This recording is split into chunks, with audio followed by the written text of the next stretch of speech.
Our coins are inextricably tied to the American story.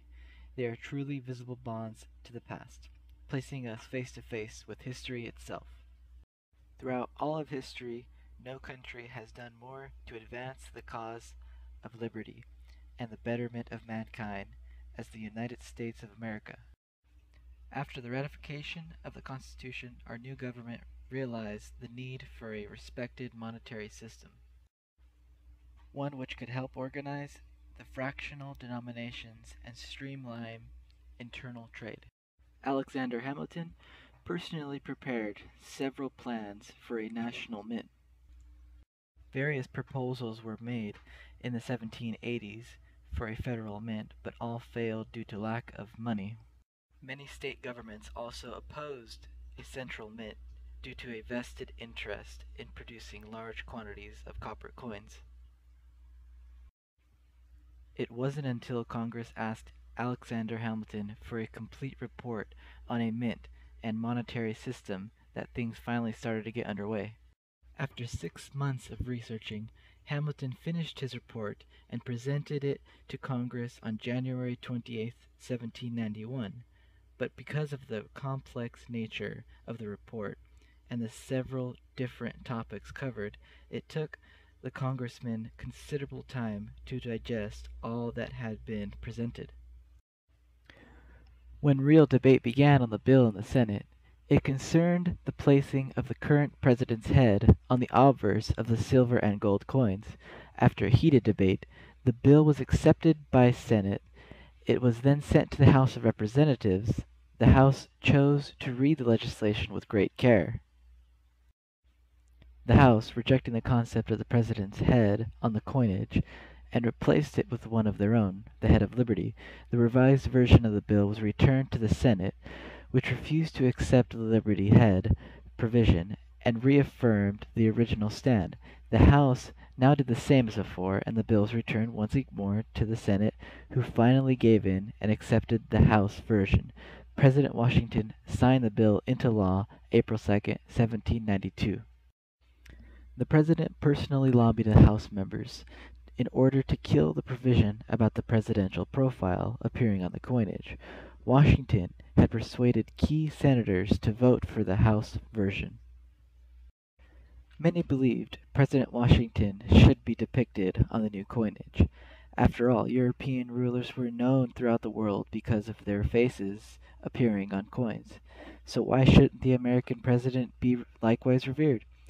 Washington himself rejected that idea, saying it reminded him too much of the monarchical practice for which they had fought for so many years. With the passing of the Coinage Act, the nation was now on the road towards the mint and coinage. The nation's capital, then, was in Philadelphia, so the mint was constructed there. Construction was completed in 1792, while much of Washington was still under development. President George Washington appointed Philadelphian David Rittenhouse, a leading American scientist, as the mint new director. A self-educated genius, Rittenhouse constructed America's first astronomical observatory with telescope, helping arbitrate the famous Mason-Dixon line, invented the metallic thermometer, advanced the field of mathematics, and was a master clockmaker. So highly regarded was Rittenhouse that along with Washington, Thomas Jefferson and Alexander Hamilton both urged him to accept the director's position. The 1792 Act mandated the construction of a new minting facility for the United States. Located in Philadelphia, it was comprised of 3 original buildings. The new law permitted anyone with gold and silver bullion to come in off the street to the mint and have it coined free of charge. But depositors did not care to wait for their bullion to be coined, and consequently few coins entered circulation in this fashion. For many years after the Philadelphia Mint began operating, coins failed to appear in significant numbers throughout the United States. Be it poor facilities or lack of bullion, the mint's reputation began to languish. Around 1795, a serious movement was underway to close down the mint and transfer all coining operations to the Bank of the United States. Hamilton argued that the bank could operate more efficiently than the mint, and was in a better position to acquire precious metal bullion. Several votes in Congress to abolish the mint were held, but were narrowly defeated.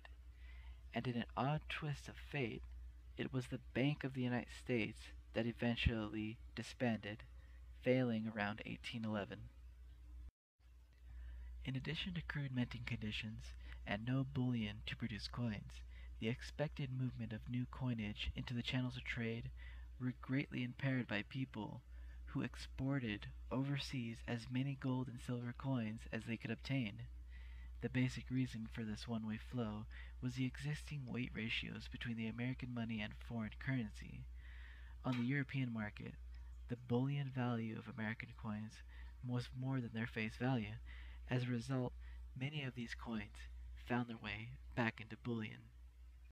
The metal imbalance situation got so out of hand that in 1804, President Thomas Jefferson ordered a suspension of silver dollar production. Not until 1836 did coinage of silver dollars resume. In the absence of the dollar, the half-dollar became produced in larger numbers than any other silver denomination. But rather than finding its way to the general public, the half-dollar replaced the discontinued dollar as the coin most often held in bank reserve vaults. This prevented many of the half-dollars from ever experiencing heavy circulation, and is an explanation for why we see so many half-dollars from this era so well preserved. And yet, despite all of these disadvantages, the United States Mint has successfully become one of the largest mints in the world, producing 20 billion coins a year. It has 3 operating branches today: San Francisco, Denver, and Philadelphia.